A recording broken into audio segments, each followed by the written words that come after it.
the Edmodo code, is that 2 V's or a W? Yes, yep, the Edmodo code, let me separate these a little bit here.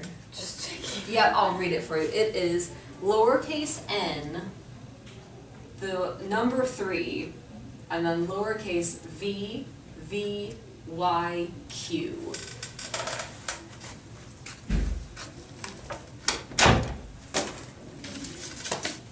Okay, bonjour.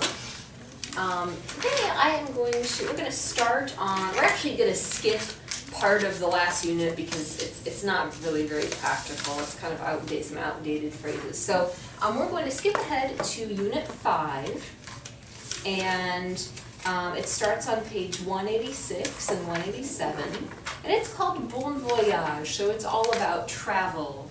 And so we'll see some things that we've seen before in here, but also some new, more specific items. And so looking at the theme and the objectives for this unit, in terms of culture, it says you'll discover what French young people do when they travel abroad and where they typically go, why the train is the most popular means of transportation in France, and how the Eurotunnel has linked Great Britain to France and the rest of Europe. Objectives in communication, we'll learn how to make travel plans and purchase tickets, how to go through passport control and customs, and how to travel by plane and also by train.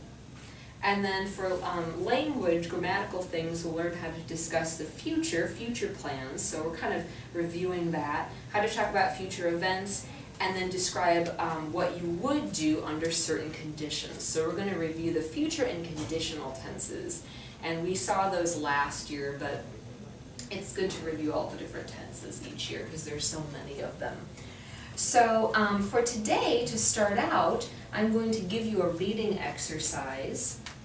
On page 187 and 188, they talk about, people who are passionate about traveling, and they kind of break up travelers themselves into 3 different groups. We have les linguistes, les actifs, et les explorateurs. And so for each little segment, I want for you to just briefly describe or summarize what type of traveler each one of these people is.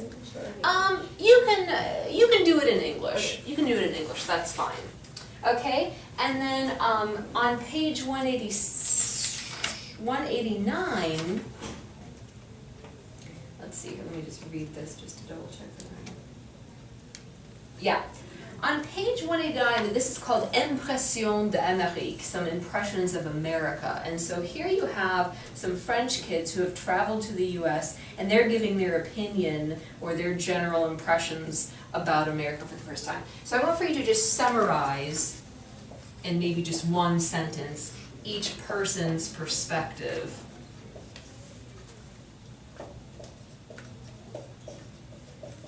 on America. So what do they say in a nutshell? Okay, I'm going to give you the whole class time to work on this. And then tomorrow we will start taking a look at some of the new vocabulary. Okay?